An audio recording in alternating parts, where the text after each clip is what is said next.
Dear students, in today's class we will discuss Module 5 concepts.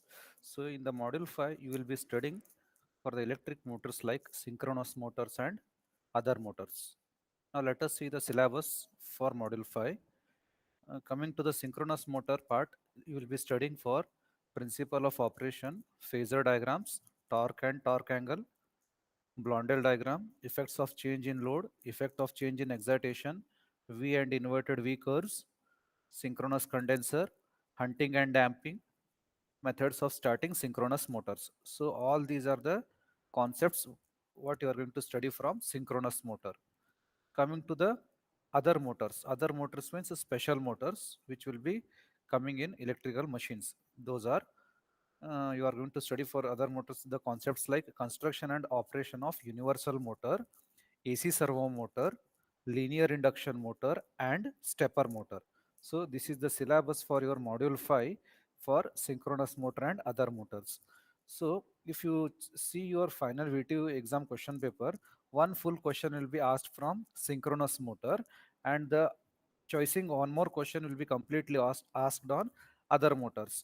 What I feel here is other motors topic is more easier for you to understand and to explain the things. What you can do is if you just study for universal motors, AC servo motor, linear induction motor and stepper motor, here completely you need to study without leaving any topics. Then if you are going to study completely for the other motors, which is very short topic, you can cover all the topics very easily in short period of time. But whereas if you check the syllabus of synchronous motor, it is vast syllabus. So better whatever important topics or the concepts it will be asked for in the final VTU exam, that I will cover from the synchronous motor, but we will pay more attention for other motors in model 5 because this model 5 is very easy to score the marks in the final VTU exam. Okay. Now before going to start other motors, I would like to brief out the basic concepts related to the synchronous motor, like what is its construction, working principle and all. Okay. Now we will see the introduction to the synchronous motor here.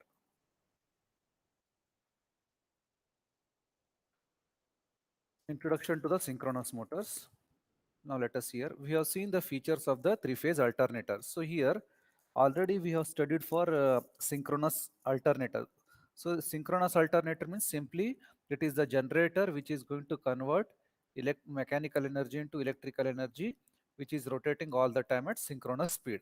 And now here if it is synchronous motor means it is the motor which is going to convert electrical energy into mechanical energy and it will be running all the time at synchronous speed. Okay, this is the meaning for the synchronous motor here. Okay, we have seen the various features of the three-phase alternator or three-phase generator. Similar to DC generator, it is a reversible machine. So already we have also studied for DC generator. DC generator means what? It is going to convert mechanical energy into electrical energy, but that electrical energy it will be in the alternating component form. So if you convert AC into DC, then that generator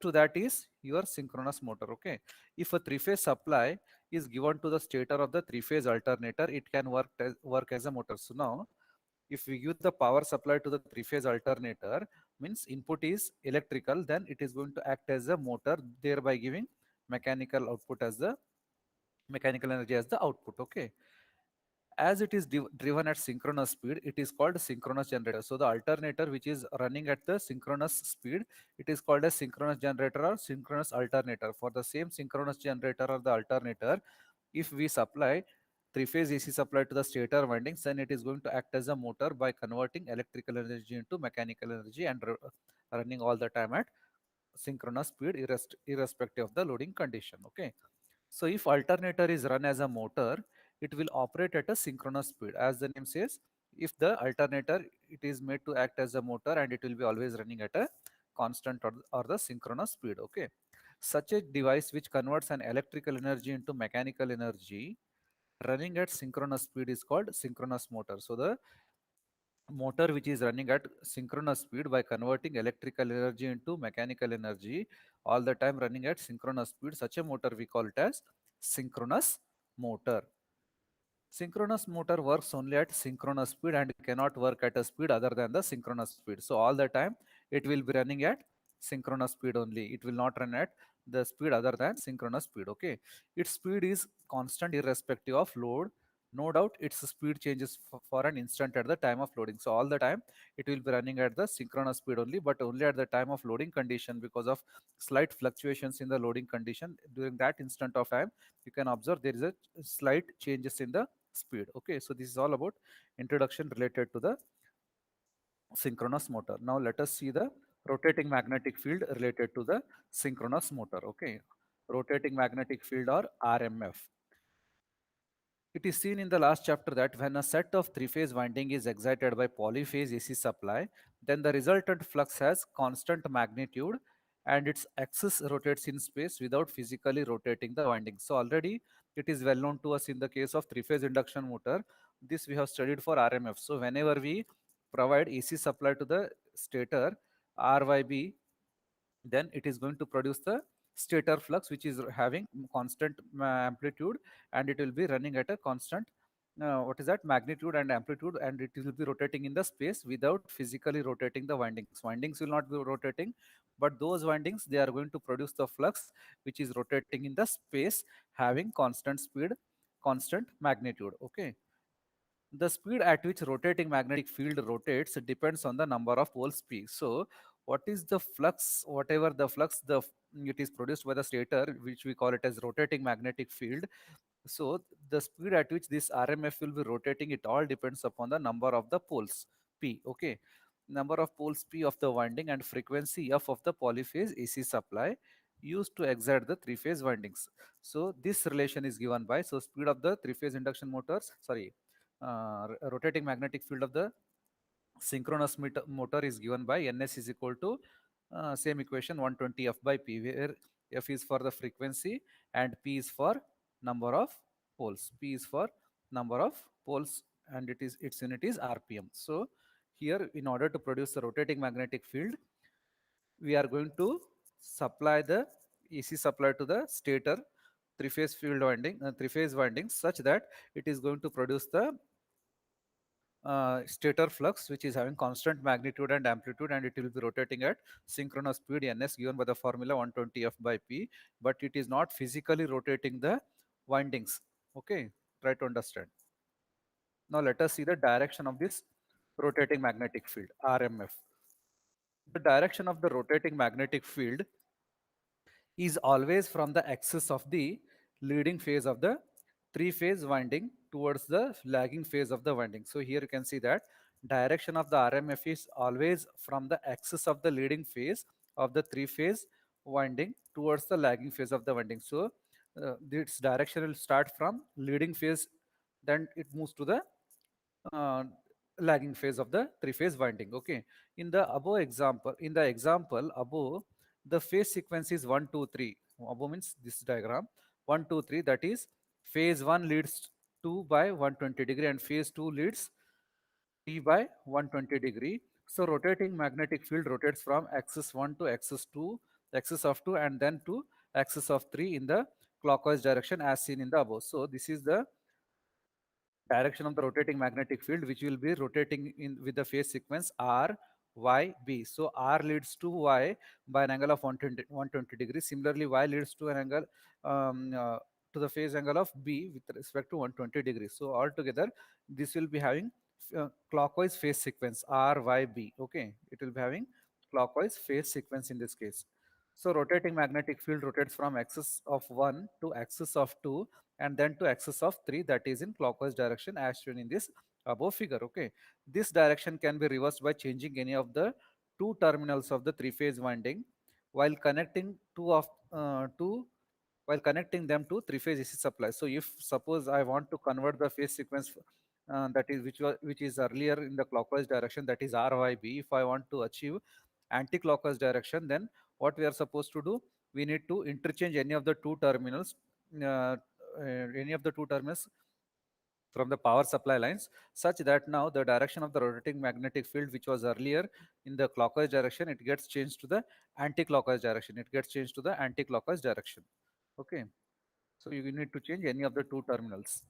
Then by changing any of the two terminals of the winding, it can be changed to anti-clockwise direction as shown in the figure 7.2.1a and b. 7.2.1a, this is for clockwise direction with the phase sequence RYB, and the second one is for anti-clockwise direction. If you want to change the direction of the rotating magnetic field, we need to interchange any of the two terminals. Because of that, we may achieve the another phase sequence RBY, like that. Okay. So this is for clockwise RYB, and this is for anti-clockwise RBY. This is all about direction of the rotating magnetic field. Now let us move to the construction of the three-phase synchronous motor. Okay.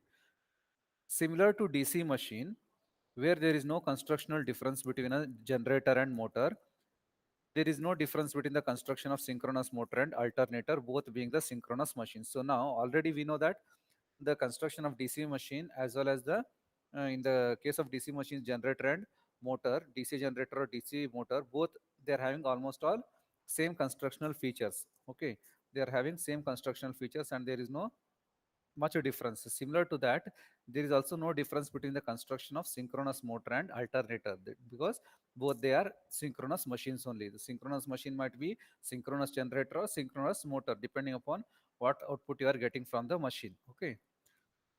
The synchronous motor construction is basically similar to the rotating field type alternator. It consists of two parts. So now, if you want to see the construction of this synchronous motor, it will be having same the machines which are having the rotating magnetic field, whatever the constructions belonging to the rotating field type of the machines, the same construction even it holds good for the synchronous three-phase synchronous motor also, and it will be having two main parts. The first one is stator. So the outermost part is the stator. Now let us see the stator description here. Consisting of a three-phase star or delta connected winding, this is excited by three-phase AC supply. So this is the outermost part, which is called as stator, means all stationary windings will be housed into these slots, and these stator windings, they will be excited from the three-phase AC supply lines. So input will be given to these stator AC supply lines, which are going to produce the rotating magnetic field in the air gap. Okay, and this is the rotor, which is salient pole type or the projected type. So second part is rotor. Rotor is the field winding, the construction of which can be salient or the projected pole, or non-salient or cylindrical type. Practically most of the times synchronous motors use salient or projected pole type construction. So coming to the rotor part, so this rotor carries the field winding which is excited from the DC supply, and this rotor, it will be usually projected pole type or salient pole type most of the times, and rarely we are using cylindrical or non-salient pole type of the rotor construction. Okay, so this rotor carries the field winding which is going to be excited with the help of DC supply, whereas stator carries the stator winding which will be excited from the three-phase AC supply in order to produce the rotating magnetic field in the air gap. Okay, in the air gap space.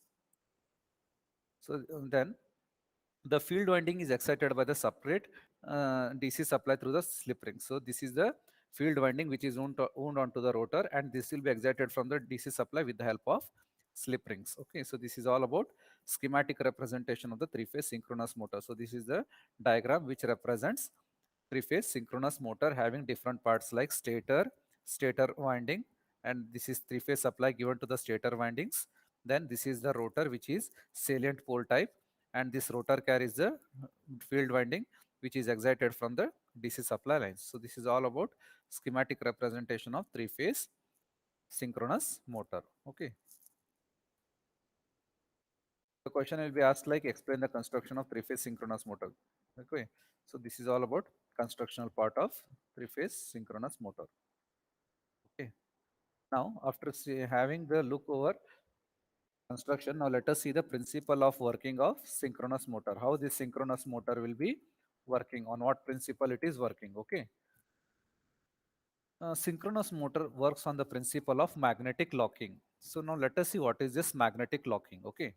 So synchronous motor works on the principle of the magnetic locking. When two unlike poles are brought near each other, if the magnets are strong, there exists a tremendous force of attraction between between those two poles. In such condition, the two magnets are said to be magnetically locked. Magnetically locked means here there should be two magnets having opposite poles. One is north pole, another is south pole. Suppose if you consider, so whenever we bring the two magnets of opposite poles near to each other, then there will be force of attraction, strong force of attraction, and that because of that strong force of attraction, both magnets get locked. Because of the strong magnetic force of attraction, both the magnets will be getting locked, and this principle we call it as magnetic locking. And this magnetic locking principle we are using in the case of synchronous motors. Okay, synchronous motor works on the principle of magnetic locking when two unlike poles means one is north pole, another is south pole. This is the meaning. When two unlike poles are brought near each other, if the magnets are strong, there exists a tremendous force of attraction between those two poles. In such condition, the two magnets are said to be magnetically locked. So this is the working principle of synchronous motor. So how this magnetic locking will help the synchronous motor to operate? Let us see the explanation for that. If now one of the two magnets is rotated, so now we are saying there should be two unlike poles, like one is north pole, another is south pole. So here there are two unlike poles, one is north pole and this is the another south pole. Okay, if now one of the two magnets is rotated, suppose if we rotate north pole and other also rotates in the same direction. So because of the magnetic locking, this north pole magnet, it has been locked with the south pole magnet. Suppose if they both get interlocked, and if we rotate north pole with the same direction, even south pole magnet is also going to be rotated. So this is the working principle here. Okay, suppose if this north pole rotates in the clockwise direction, as north and south poles, they are having tremendous force of attraction, because of due to which it has been magnetically locked. Suppose if north pole is rotating, it is rotating in the clockwise direction, means in the same direction, that is in the clockwise direction only, even south pole is also going to rotate. So because of that, there is a moment of the magnet, which is nothing but the output is mechanical rotation, you can observe. So okay, if now one of the two magnets is rotated, the other also rotates in the same direction with the same speed, due to which, due to the force of attraction, that is due to magnetic locking condition. The principle is shown in the figure schematically in figure 7.4.1. So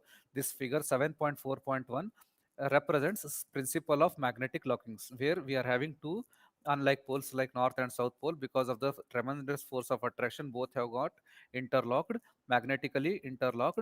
And suppose if north pole is rotating in the clockwise direction, means in the same direction, south pole is also going to be rotated. You can see here, if north pole is rotated, that is magnet 1, then magnet 2, which is south pole, this is also rotated in the same direction, means there is a moment, there is a mechanical output what we are getting, which is nothing but the output of the motor. Okay, so to have the magnetic locking condition, there must exist two unlike poles, and magnetic axis of the two must be brought very close to each other. So in order to have this magnetic locking, we should always have two unlike poles, that is north and south poles, and there we should have magnetic axis which should be brought very close to each other. Okay, let us see the application of this principle in case of the synchronous motor. So this is the basic principle of magnetic locking. Now how this magnetic locking is achieved in the case of synchronous motor, let us have a look over this now. Consider a three-phase motor whose stator is wound for two poles. So now here you are given it three-phase synchronous motor, and it is having the stator consisting of two poles. Stator consisting of two poles. The two magnetic fields are produced in the synchronous motors by exciting both the windings. So now if you give power AC power supply to the stator winding, then what is going to happen? It is going to produce the two magnetic fields. It is going to produce the two magnetic fields. Okay, stator and rotor with three-phase AC supply and DC supply respectively, because we know there will be two important parts in the synchronous motor. One is the stator, another is the rotor. Stator will be having its own winding which is excited from the AC supply. Similarly, rotor is also going to have DC winding, field winding, which is excited from the DC supply. Because of that, because of the stator, it is going to produce one magnetic effect, and similarly rotor, because of the DC supply excitation, it is also going to produce second magnetic field effect. So we will be having totally two magnetic fields, one because of the stator and another because of the rotor. Stator will produce because of the AC supply, rotor it will produce because of the DC supply. Okay, when three phase winding is excited by the three-phase AC supply, then the flux produced by the three-phase winding is always of rotating type. Here, whenever we give supply to the three-phase winding, means when we give supply to the stator winding, and because of that, three-phase flux will be produced and it will be rotating type. Rotating type means it will be rotating magnetic field which will be rotating with a speed of ns given by the formula 120 f by p in space. Okay, such a magnetic flux rotates in space at a speed called synchronous speed. It will be rotating at synchronous speed. The flux that is given by the stator winding after exciting with AC supply, it produces the rotating magnetic field which is rotating at a speed of ns equal to 120 f by p, which is nothing but the synchronous speed. Okay, this magnetic field is called a rotating magnetic field. Okay, so it is called as rotating magnetic field or RMF in short. The rotating magnetic field creates the effect similar to the physical rotation of the magnets in space with a synchronous speed. So here, because of the production of the RMF by the stator winding, it is going to produce magnetic effect just like physical rotation of the magnets. So magnets here, they are not rotating, but it is going to produce the effect which is just like similar to the physical rotation of the magnets in space. Okay, so stator of the synchronous motor produces one magnet which is good as rotating in space with the synchronous speed. So stator gives the magnet one effect which will be rotating the, which will be having the speed of the magnetic field ns equal to 120 f by p in space. So stator produces the rotating magnetic field and it is going to produce magnet one effect. Okay, similarly, the synchronous speed of the stator rotating magnetic field depends on the supply frequency and number of poles for which stator winding is wound. So, the synchronous speed of the stator winding, that is ns equal to 120 f by p, it all depends upon the frequency and number of poles of the stator winding. Okay,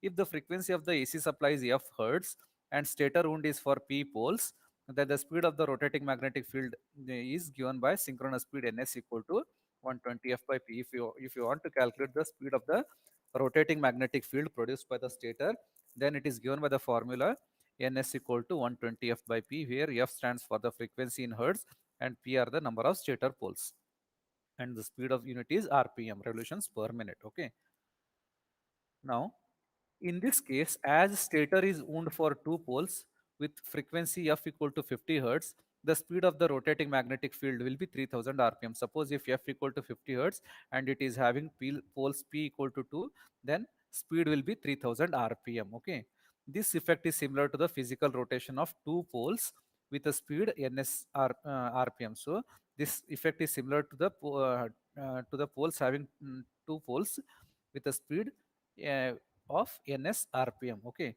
for simplicity of understanding, let us assume that the stator poles are n1 and s1. So now here let us for the analyzing purpose, what we are doing, we are going to consider stator poles as north pole as n1, south pole as s1. Okay, n1 s1, so 1 stands for the stator here, north pole of the south stator and south pole of the stator. Okay, which are rotating at the synchronous speed ns. So here this magnetic effect, it is produced because of the rotating magnetic field. Try to understand, it is having two poles now, north pole and south pole, denoted by n1 and s1. These are belonging to the stator, and this magnetic field or rotating magnetic field, it is rotating at the speed ns. Okay, the direction of the rotation of rotating magnetic field is say clockwise. So the rotating magnetic field, it is rotating in the clockwise direction. Okay, when the field winding on the rotor is excited by DC supply, it also produces two poles, assuming rotor construction to be two poles. So try to understand here, when the field winding on the rotor is excited by DC supply, it also produces two poles. Then assuming rotor construction to be two poles, salient type, let these poles be N2 and S2. So already we have produced the rotating magnetic field by giving this AC three-phase AC supply to the stator winding. Because of that, we have obtained two poles from the stator, that is N1 and S1. Similarly, if we excite the field winding which are wound on the rotor with the help of DC supply, then again that field winding, it is going to produce another two poles N2 and S2, they are, which are belonging to the rotor now. N2, S2, north pole of the rotor, south pole of the rotor. 2 stands for rotor, 1 stands for the stator here.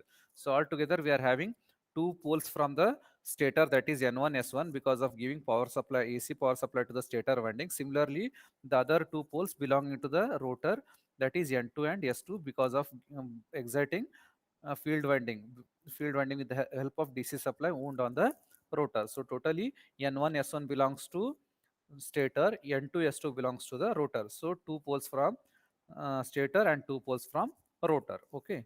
Now how this interaction of these poles will produce a motor effect, let us see now, because of the magnetic locking. Now one magnet is rotating at Ns having poles N1 and S1. So the one magnet which is produced by the stator, which is rotating at the synchronous speed ns, having the poles n1 and s1, where, while at start rotor is stationary. So at the time of starting, rotor will be stationary, and it will be having the second magnet having stationary poles n2 and s2. So n2 s2 belongs to the rotor and n1 s1 belongs to the stator here. If somehow the unlike poles n1 and s2, so now try to understand, now we are taking with the principle of magnetic lockings. Now, if somehow the unlike poles means north pole of the stator and south pole of the rotor. N1 means this is belonging to the stator. S2 means this is belonging to the rotor. North and south, these are the unlike poles, and that too belong for the rotor and stator. So if unlike poles like N1 and S2, or else S1 and N2, south pole of the stator or north pole of the rotor, are brought near each other, the magnetic locking may get established between stator and rotor poles. So now in order to operate the synchronous motor, if we bring the unlike poles like n1 and s2, or else s1 and n2 near to each other, then magnetic locking will be established between stator and rotor. As stator poles are rotating, due to the magnetic locking, rotor will also rotate in the same direction as that of the stator poles, that is in the direction of the rotating magnetic field with the same speed, that is ns. So now already the basic principle we have seen in the beginning. So this is the north pole, this is the south pole. So now this north pole, if it is belonging to the stator, and if this south pole it is belonging to the rotor, since both are unlike, if we bring we are very near to each other, then what happens, there is a magnetic attraction. Because of that, both will be getting magnetically locked. If north pole will rotate in the clockwise direction, means even in the same clockwise direction, south pole will also be rotated. Now the same principle we are using. So n1 of the stator and s2 of the rotor, or else yeah, n2 of the rotor or s1 of the stator. Likewise, unlike poles, they will be brought near to each other. Because of that, what is going to happen, magnetic locking will take place. Because of that, one magnet, if it rotates in the clockwise direction, means even the rotor will also rotate in the same direction means already north pole, which is belonging to the stator, which is running at the synchronous speed ns, if this is running at ns, means even the rotor which has been interlocked or magnetically locked with the stator, then it is also going to rotate at the synchronous speed only. Because of this, we call this motor as synchronous motor. Okay.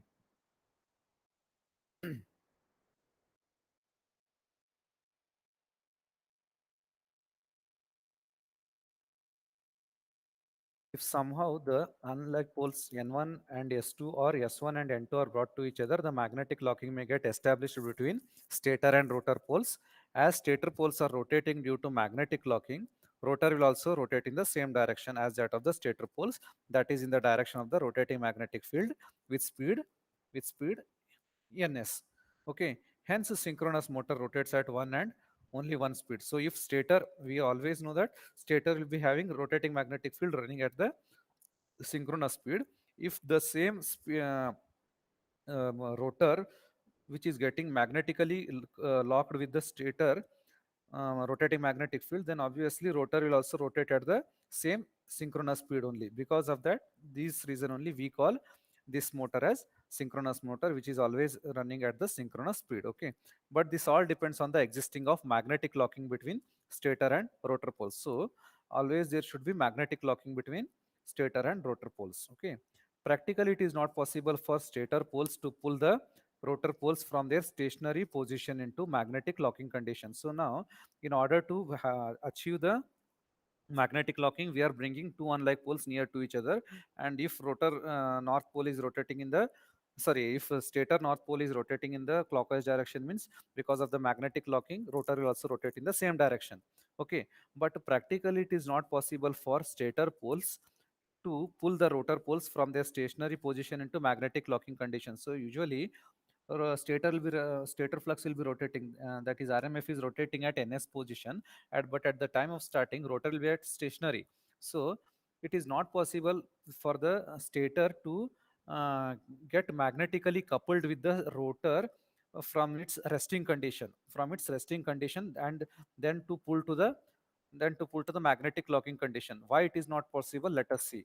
If it is not if the stator is not pulling to the rotor into the magnetic locking condition during the resting or the starting condition, because of that synchronous motor may fails to start on its own.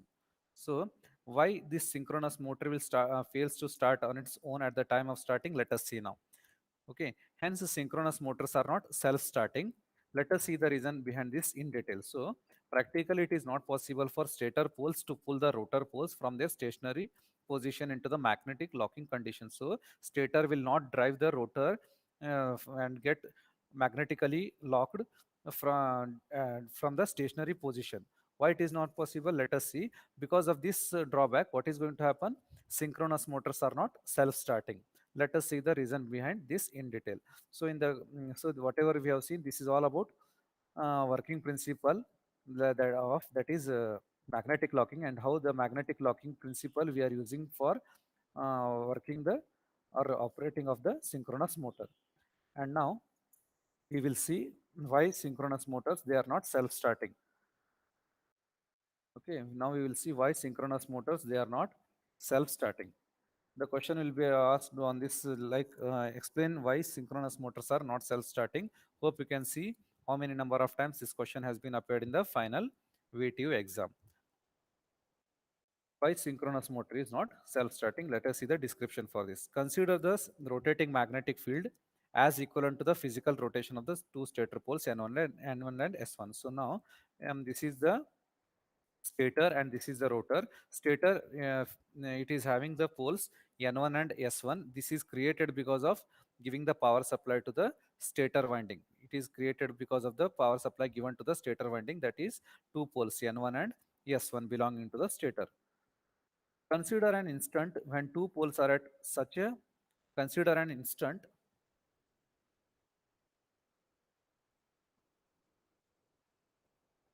consider an instant when two poles are at instant consider an instant when two poles are at such a position where two magnetic axis is vertical along AB as shown in figure 7.5.1a. So this is the instant where the stator poles N1 and S1 they are resting along the magnetic lines A and B, and this is the rotor and this is the rotor. Okay. At this instant, rotor poles are arbitrarily positioned at as shown in figure 7.5.1. So, and for the same position, N1 and S1, which is resting for the magnetic axis lines AB, here this rotor is arbitrarily somewhere it is resting. Okay, somewhere it is resting, and it is rotor is having the poles N2 and S2. At this instant, rotor poles are arbitrarily positioned as shown in figure 7.5.1. So this is figure 7.5.1. Okay. Now, at this instant, rotor is stationary, and unlike poles will try to attract each other. Due to this, rotor will be subjected to an instantaneous torque in clockwise here. At this instant, rotor is stationary, and unlike poles will try to attract each other. Due to this, rotor will be subjected to an instantaneous torque in anti-clockwise direction as shown in figure 7.5.1a. So now here already after giving the power supply to the AC power supply to the stator, it has been created the two poles N1 and S1, and it will be having the magnetic, which is resting at the magnetic axis line CB, and similarly rotor it is having two poles N2 and S2, which is arbitrarily resting. So now at the time of starting or at the resting position, what is going to happen is stator will be having N1 and S1 poles, rotor will be having N2 and S2 poles, and now at the time of starting, the unlike poles means N1 of the stator and S2 of the stator, or else S1 of the S1 of the stator or N2 of the rotor, they will try to attract to each other. They will try to attract to each other because and try to have the magnetic locking. And because of that, some force will be created, some torque will be created, and that torque will be in the direction of the anti-clockwise direction. That torque will be in the anti-clockwise direction. Okay, it will be in the anti-clockwise direction. Then now stator poles are rotating very fast, that is at a speed ns rpm due to inertia. Before rotor hardly rotates in the direction of anticlockwise or torque to which it is subjected, the stator pole changes their positions. Consider an instant half a period later where stator poles are exactly reversed due to the inertia. Rotor is unable to rotate from its initial position. This is shown in figure 7.5.1b. So here already this is the first position having n1 and s1 resting at eb magnetic axis lines. And now what is going to happen is that for the second negative half cycle or for the next instant, all the time stator poles it will be having flux running at the synchronous speed, that is RMF. Immediately it is going to change the position from N1 S1, it becomes reversed.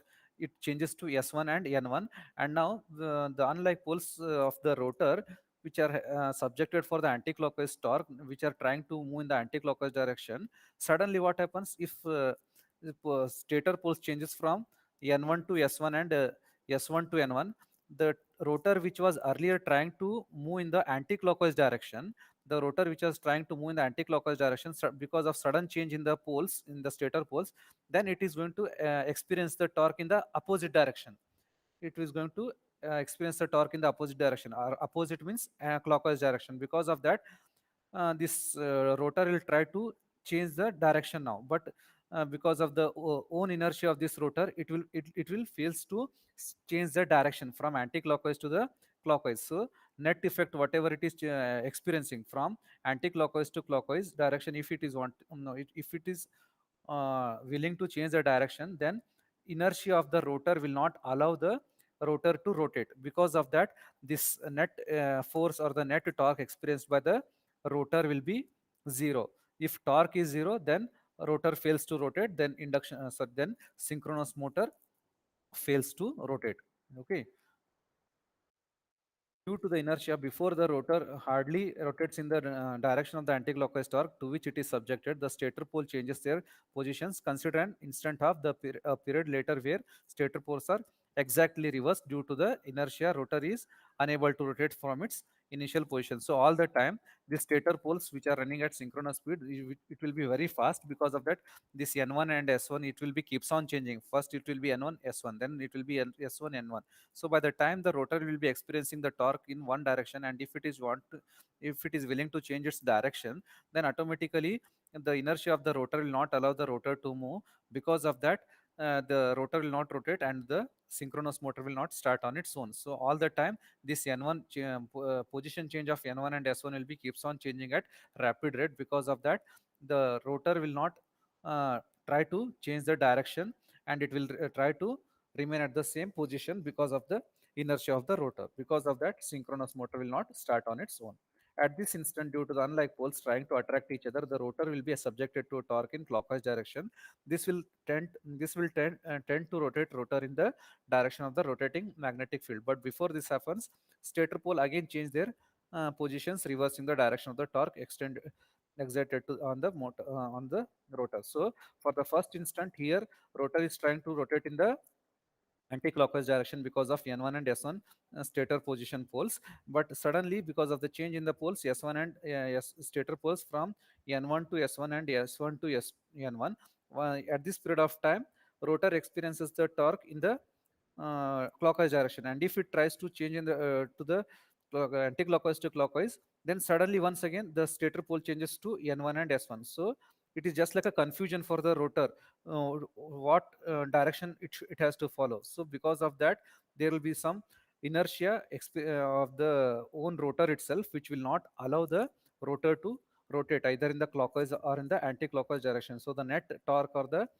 force experienced by the rotor will be zero. If net torque is zero, then synchronous motor will not start on its own at the time of starting. Okay. As a result, the average torque exerted on the rotor is zero, and hence the synchronous motor is not self-starting. Okay. So because of the rapid change of the stator north and south pole, N1, S1, S1, N1. So because of this, unlike poles, whatever it will be keeps on changing. Rotor will be experiencing the torque in both clockwise direction for some period of time as well as in anti-clockwise for some period of time. So by the time the rotor is trying to change its direction because of the unlike pole's direction, suddenly once again the stator pole changes. So because of this, the net force or the torque experienced by the rotor will be zero. Because of this, synchronous motor will not start on its own. So this is the answer if it is asked for the question like explain why synchronous motors are not self-starting. Then you can start to explain from this point and then draw these diagrams and diagrams related explanation, whatever it is there, whatever I explained till now, till here can explain. Okay, till here you can explain. So this is all about explain why synchronous motors are not self-starting. And in the next class we will discuss for method. Before to that, now let us see how the procedure, synchronous motors will be started. Procedure. This one more topic I would like to cover here. Procedure to start the synchronous motor. Okay. So this is also the question. This is also one of the important question which may to be asked in the final VT exam. Now let us see how to start the synchronous motor. Okay. Now suppose the rotor is rotated by some external means at a speed almost equal to the synchronous speed. So already we know that synchronous motor will not start on its own because of the net force experienced by the torque by the rotor is zero. So what how to start this synchronous motor? Okay, now suppose the rotor is rotated by some external means at a speed almost equal to the synchronous speed. So what we should do, we should apply some external force to the rotor so that synchronous motor can be made to start on its own. But how to apply this external force, let us see now. And then the rotor is excited to produce its poles at a certain instant. Now the stator and rotor unlike poles will face each other such that their magnetic axes are near each other.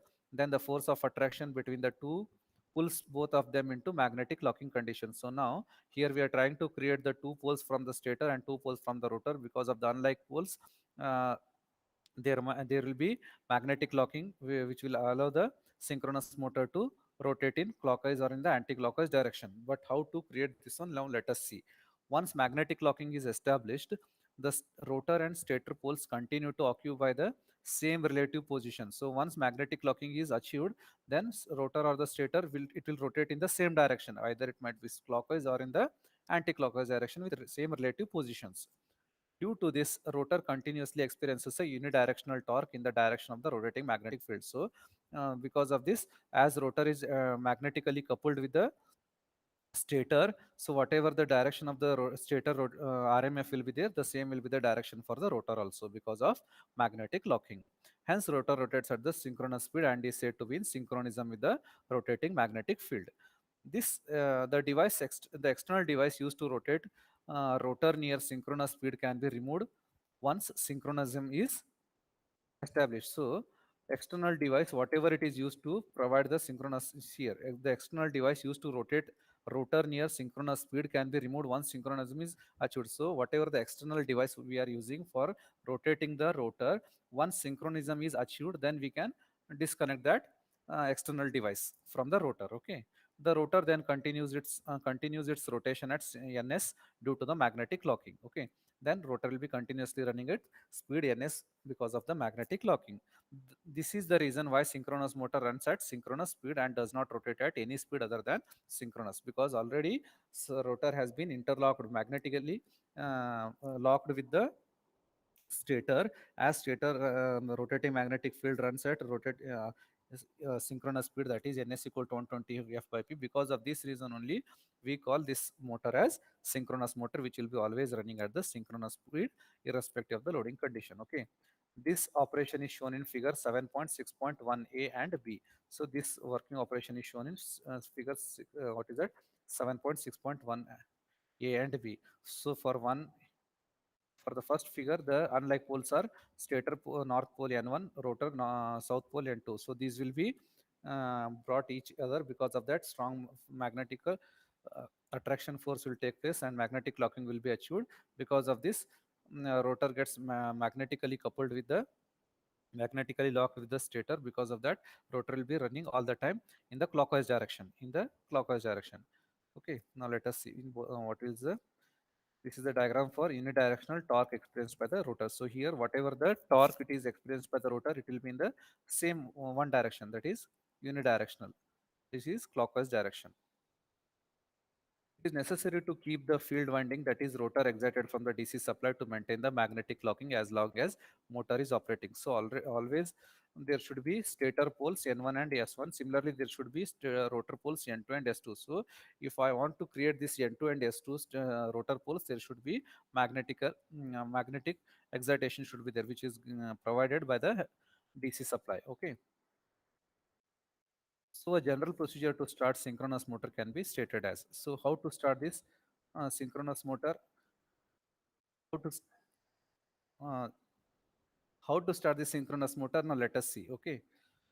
So step number one, give a three-phase AC supply to three-phase winding. So first, what we should do, in order to create the magnet one from the stator, we should give the three-phase AC supply to the three-phase winding. Okay, this will produce rotating magnetic field rotating at synchronous speed ns. So this will be creating the rotating magnetic field which will be rotating at speed ns. So this is RMF what we have developed by producing the by exciting the stator winding, okay, by giving AC supply. Then drive the rotor by some external means like a diesel engine in the direction of the rotating magnetic field. So after this, after giving the AC supply to the stator, then we should drive the rotor with some external device like diesel engine in the direction of the rotating magnetic field at a speed very near or close to the or equal to the synchronous speed. Once create the rotating magnetic field, then you drive the rotor by some external device like diesel engine, and its direction should be in the same direction of the rotating magnetic field produced by the stator, and its speed should be very near or equal to the synchronous speed. Switch on the DC supply given to the rotor which will produce rotor poles. So now after that you give the power supply DC power supply to the field winding connected to the rotor, and this will produce the rotor poles now. Okay, rotor poles N2 and S2. Now there are two fields. One is rotating magnetic field produced by the stator, while the other is produced by the rotor, which is physically rotated almost at the same speed as that of the rotating magnetic field. So now we have obtained two fields, one because of the stator and other is because of the rotor, and these two fields will interact with each other. Okay, so now there are two fields. One is rotating magnetic field produced by the stator, while the other is produced by the rotor, which is physically rotated almost at the same speed as that of the rotating magnetic field. So both will be rotating at the same speed. At a particular instant, both the fields are magnetically locked. So stator magnetic field and rotor magnetic field both will be for one particular instant both will be getting magnetically locked because of the unlike poles like N1, S2 or else N2, S1 like N2, S1 like that. The stator field pulls rotor field into synchronism. So now because of the magnetic locking, stator field pulls rotor into the synchronism. Then the external device used to rotate can be removed. So now once the stator has been pulled the rotor into the synchronism, means both are magnetically locked and running at the synchronous speed, then we can disconnect the external device like petrol engine. Okay, but the rotor will continue to rotate at the same speed as that of the rotating magnet.